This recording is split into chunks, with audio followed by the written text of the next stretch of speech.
Hey guys, welcome back to my channel. My name is Thomas, and today we're going to start with a topic that is very dear to my heart, and it's about finding your purpose. And it's finding your purpose, but starting with your childhood, which is a strange thing to think about for some people, or just in general, really.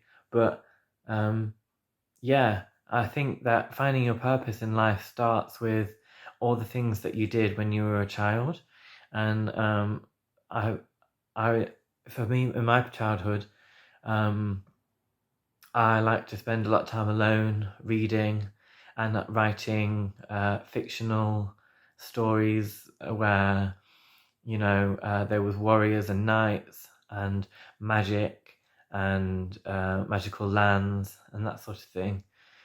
And and then I did quite well at school when I was doing English and English language, and I've always enjoyed reading, and I've always enjoyed um,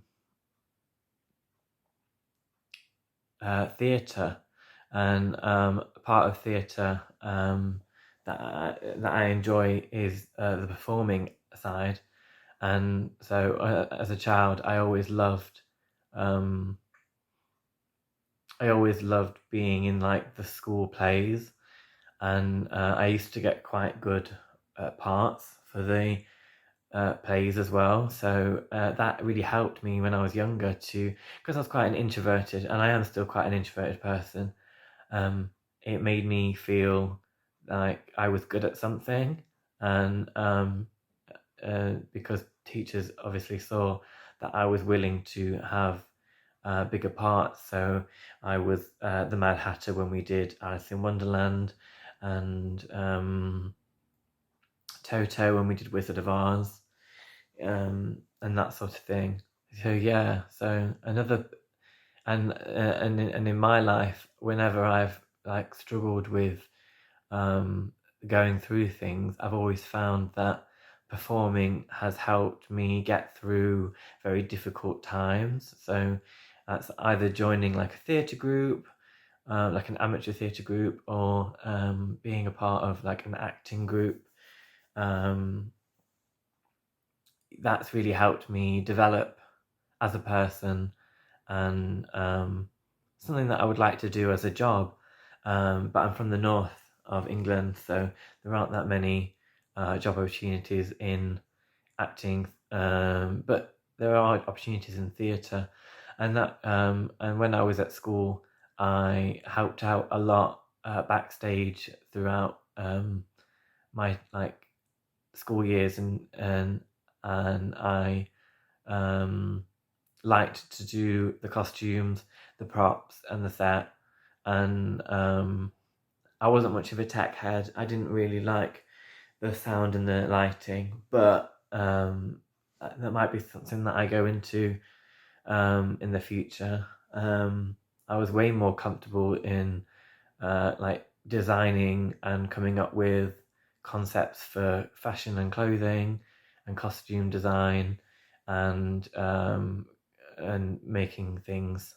Um, um, yeah, so that's another thing that I've tried to find work in as I've gotten older, and so I've started to look at for several years I've looked at like behind the scenes in theatres and film productions, but again they're always in like London or outside of London, and you need lots of training to get these sort of roles. So I suppose one day when I'm lucky, I might find an opportunity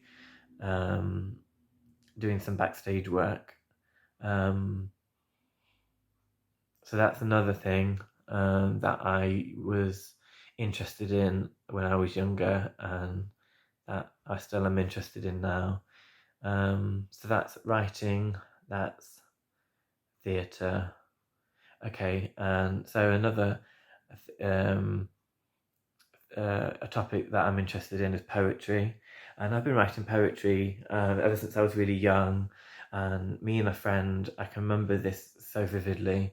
We were at school on a school trip, and we had to do a performance. Like everyone had to do a performance, and we were writing about being each other's best friends. And I can't really remember the most of the poem, but the way that we performed it, and we like mirrored each other, and we put our backs to each other and our arms folded, and it was a proper performance, and we won, me and my friend, and poetry's been something that I've always like written down my thoughts and my feelings, and I've started to document them.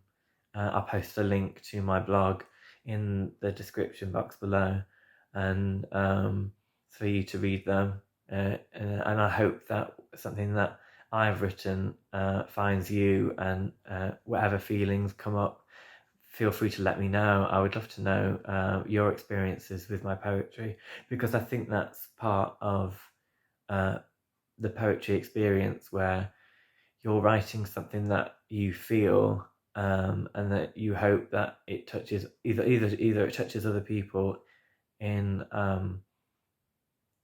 a good way, or that it affects them emotionally in some way. So either inspires something, even if it just inspires people to write, or if they just enjoy reading other people's written work. And what I like about poetry is it's just for you. If you don't want to publish it, and it's there's no good or bad poetry in my eyes, because it's down to the writer to decipher if they think it's good or bad. And an audience member can, or if you're performing, might not think it's very good, or someone that's reading your poetry online might not think it's very good. But I think it's down to you as the writer that deciphers whether or not they think it's good or bad. But that's just my personal opinion. So yeah, writing, poetry, theatre. I went to dance school for a very short time. I tried 2 different times. I've always wanted to be a dancer. When I was really young, I suffered with really bad anxiety, and I used to get I was very sensitive, as I am a quite sensitive person. I think it's because a life path 11 and an INFJ, which is a very rare personality type. If you know the MBTI system, a lot of INFJs like poetry, and dance was something that I was quite interested in as a child. But I suffered with really bad anxiety that I always felt like people were watching me, and that stopped me from being able to move, which is a really strange phobia. But I was so conscious of what other people thought and how they were feeling, kind of like picking up people's energies, that I really struggled to actually dance. So my dancing wasn't very good. But then as I've gotten older, I've always loved when we're going out to clubs or parties. I've always enjoyed going out dancing, and I've always felt very comfortable on a dance floor. So there's a dancer in me that I would love to explore, really, as a practice. However, there aren't that many adult dance classes that are around the area that I live in, and so I've asked and tried to do a petition to find more contemporary dance classes and more ballet dance classes, because as an art form, they are very they are like the fundamentals of dancing. Like, to do ballet is the fundamentals of dancing. And it's a very strong discipline, and it's very good for your body and for your mind, and yeah, so I've put forward for that at my local theatre, but unfortunately they said it wasn't possible to have adult dance classes in ballet or contemporary. which is a shame. But you never know what the future might bring. And, in the future they might bring something forward. But there's always, if I ever move to London, I know that there are adult dance classes in ballet and contemporary dance. So that's something that I'm quite interested in. So yeah, what else? Music. I used to play the keyboard when I was younger, and I used to play a lot of like wind instruments, like the recorder, and like a little ocarina, and I wanted to play the violin, and there was a petition at school to try and get. We had people come in that were violinists and celloists and a lot of string musicians when I was at primary school, and I was really inspired and really liked the idea of becoming a violin player. I really liked the sound, and I really liked. I really just liked violins in general, and was an instrument that I was interested to play. And unfortunately, there wasn't enough people that supported violins being part of the primary, to be taught at primary school. And then later on, at secondary school, it came up as something that you could learn. But due to finances, I didn't learn violin. But it's something that I'm quite interested in, and something that I might do now that I'm older. So I've always liked the idea of being able to play the piano, and so I might be taking up some piano lessons and violin lessons if I find them locally, and maybe drums and the guitar, maybe, because I feel like if you know how to play the drums, you can form a band or play at like local gigs, local bars and pubs. Same if you learn like the electric guitar or the acoustic guitar, and then and then play busk, either play at pubs or busk, and so music is another thing that I really liked when I was younger, and music and dance, theatre, poetry, and I've always liked electronic music and dance music, and I would love to know how to make music. So music might be something that I start to delve into and learn, because I'd always love to know how to make. I could become a DJ and then make my own music and be a music producer, and then have shows where people come and dance, and then I'm the DJ and the music producer and the show producer and dancer and performer. That would be really cool. I think that would be something that I would be quite interested in. So yeah. Another thing is when I was younger, I wanted to rollerblade, and I never really got round to starting to rollerblade, and so that would be something that I'd be quite interested in. We have a skate park in the town that I live in, so I would probably be spending time there. And skateboarding has been something that I think is quite cool, and I've always thought was cool, but I always thought it was like too cool for me to do. So maybe I'll invest in a skateboard and just practice on my street and at the local skate park and see what happens. And swimming is another thing that I enjoyed when I was younger, and still incorporate today. Still go swimming, and so yeah. So there are a lot of topics that I did when I was younger that I still do today, and I feel like looking at your childhood is a good way to, when you're stuck in life, to go, okay, so what did I love to do when I was a child, or when I was really young, and how can I incorporate that into my modern life, whether that's, whether you're in your 20s or your 30s or your 40s or 50s, 60s, 70s or 80s, 90s.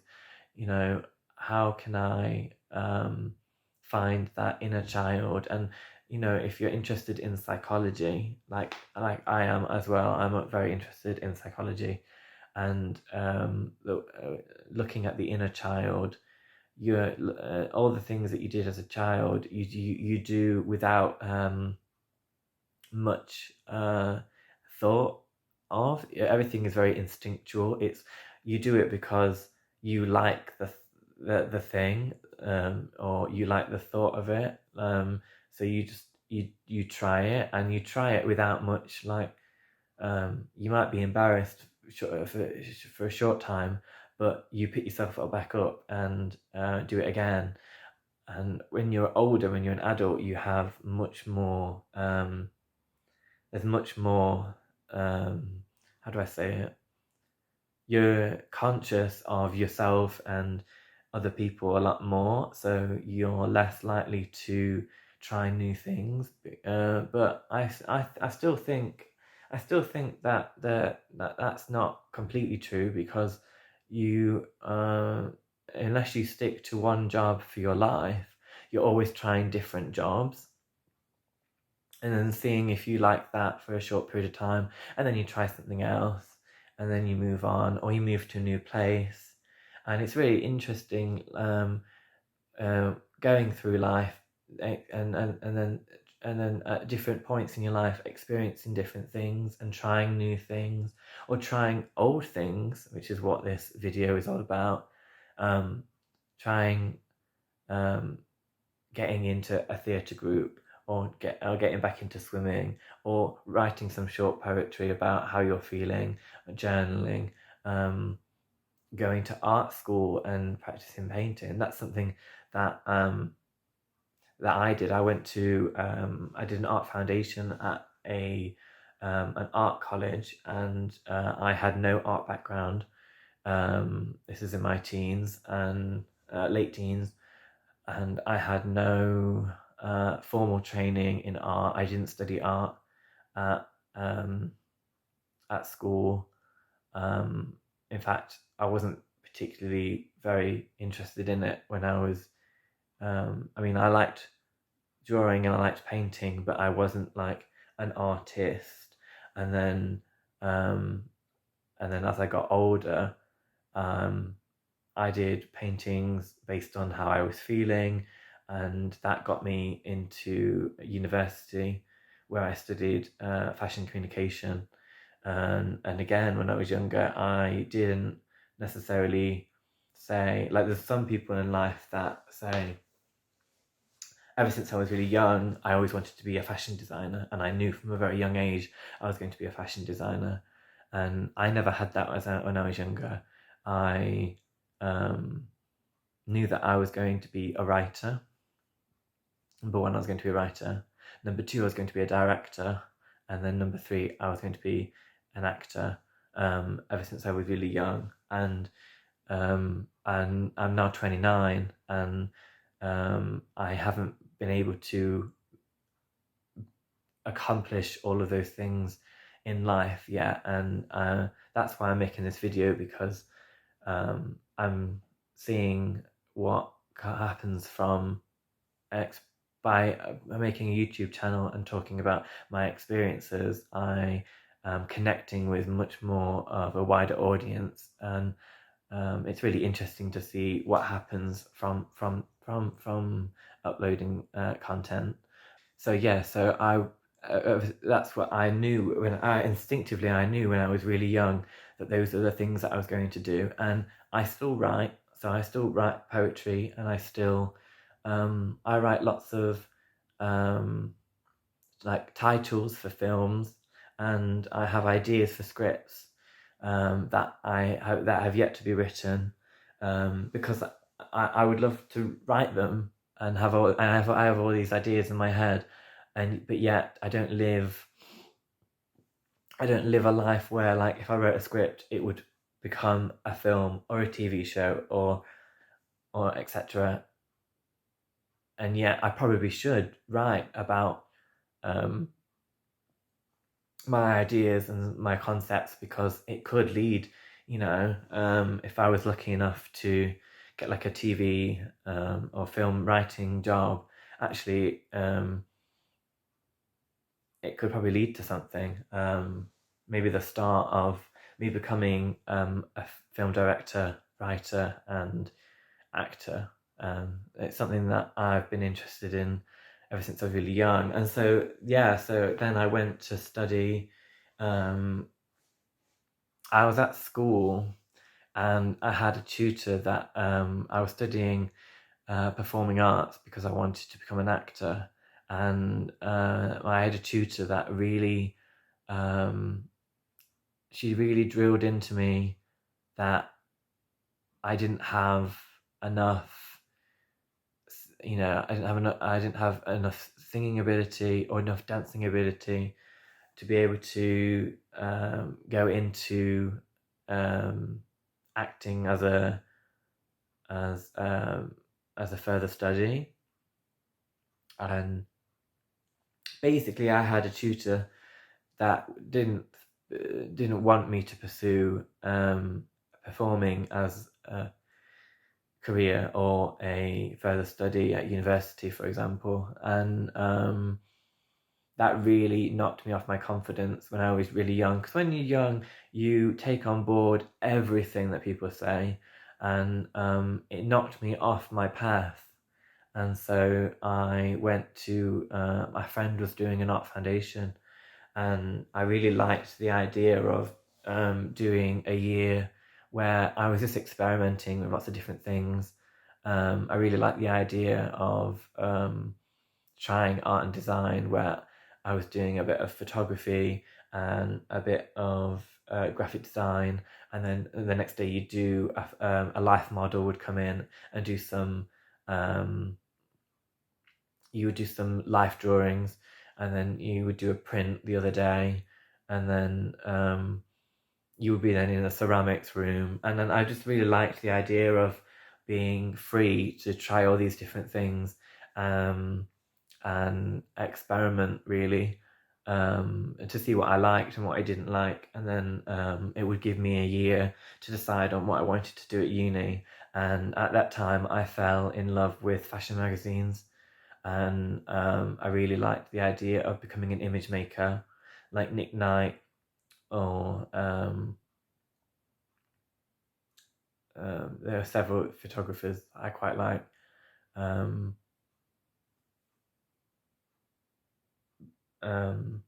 Or a stylist. I really like the idea of becoming a fashion stylist or an image maker or a writer for a fashion magazine.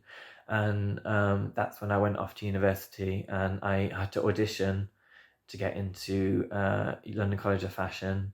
And so it was my first audition, and I got in, and I remember the day that I got in so vividly, and it was the beginning of my life changing for the better, really. So that's been part of my journey, because I'd always wanted to live in London. I know I said earlier that if I ever moved to London, I have moved to London once, and that was to study for 3 years at London College of Fashion, and I absolutely loved it, and it's changed my life. But I'll always want to be in London, unless the opportunity came to me for me to move to the US. And I've always wanted to either live in New York City or California. I'm very drawn to, even though I'm an introvert, I'm very drawn to cities, and I like the idea of going to art exhibitions and fashion exhibitions and catwalk shows and going to bookstores and libraries and being able to do all those things by yourself, really.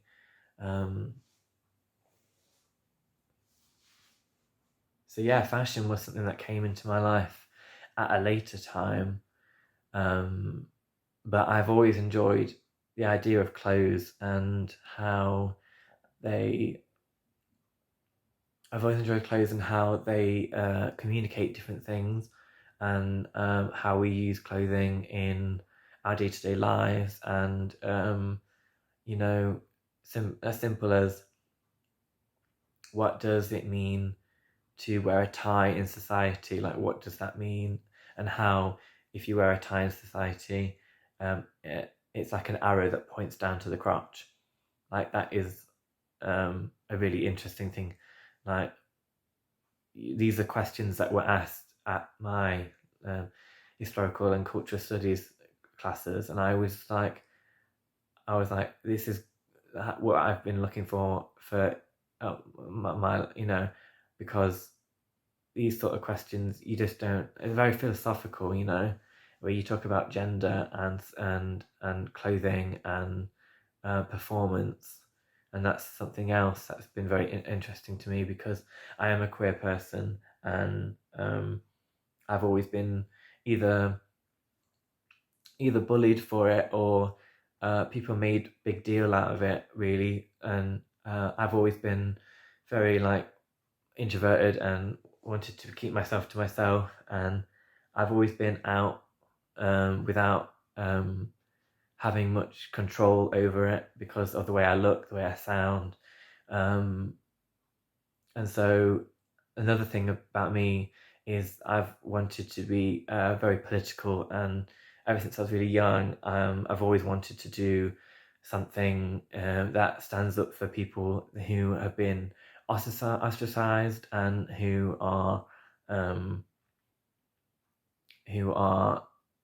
in the LGBTQ plus community, and supporting young people and homelessness, and being a part of also looking after parts of the world that are have poor poverty, and who are hungry, and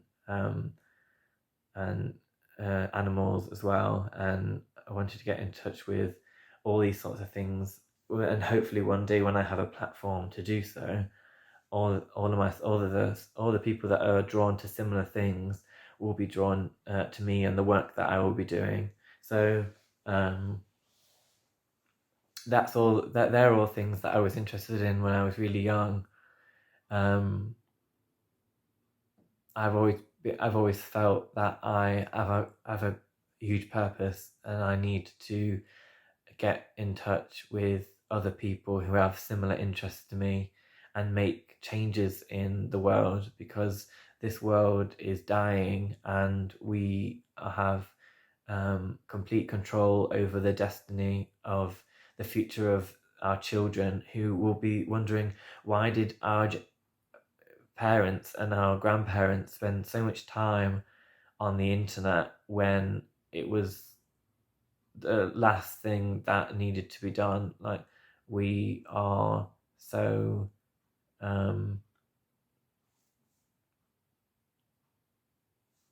it's so far gone, this planet, that it could be beyond saving. And that's quite scary, because where will our children's children, where will they be, and how will they be living? Because they'll have to adapt to the world that we have made for them, and there is still poverty in this world, when there's enough money in this world, I believe, to end all poverty. But it's down to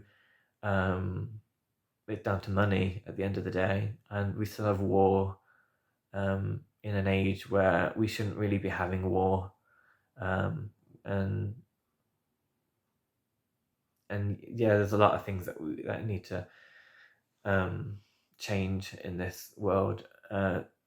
It makes me sad when I think about it. Like, I can't go to music venues without thinking that this could be the day that is my last day. And that's just a thought that I have.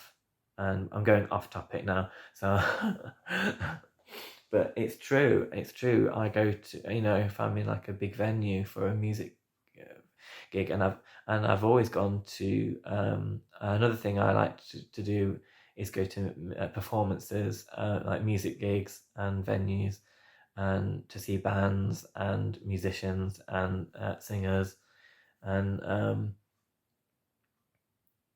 yeah, and that's something that I never thought about when I was younger, and yet now it's something that I do consider in the age that we live in. I do consider whether or not to book certain gigs, because you just don't know. But that fear is what is how they win, because they know that what they do is to cause enough fear in people to not want to go to these gigs because of what people stand for, and what we should be doing is supporting people, but it costs people's lives, which is something that should be taken quite seriously.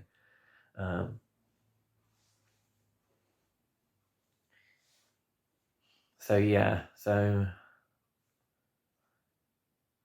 looking at what you did when you were at school, or what you did when you were younger, and what you're naturally good at, I think that's the big thing.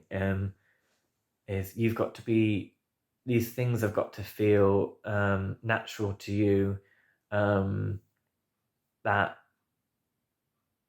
are also that you're good at, and then that's when you can go and be a mechanic or a plumber or electrician, or you can because you were always very good with your hands and being in, good with DIY and that sort of thing, and or you're really good in baking, or textiles, or cooking, or and making food and that sort of thing, or making clothing, or making textiles, and the one thing that I will say is that you don't have to be good at one thing. You can be good at many different things, and you might not be paid for the thing that you're naturally good at, like the best thing that you're good at. But that might be a goal to have in life, is I want to be the best, or the most famous, or the most accomplished actor that I can be. But even if I only do that at my local theatre, you're still achieving your goal of being the best actor, or being the best baker, or being the best seamstress, or being the best DIY person, so I guess I could, with all the writing that I have done, I could either be a film script writer, or a journalist, or a fantasy writer, children's writer.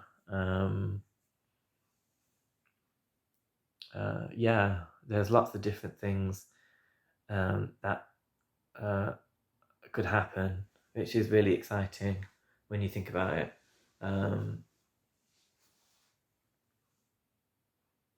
So yeah, I'm going to end the video there. I hope you found something interesting in this video, and I'd love to hear from you in the comment section below. What did you want to be when you were younger? Are you achieving your goals now? Let me know. Let me know if what you did when you were younger is still in your life now, or are you finding that you're doing something that you did in your childhood in your 20s, 30s, 40s plus. So let me know, and love you lots. Goodbye.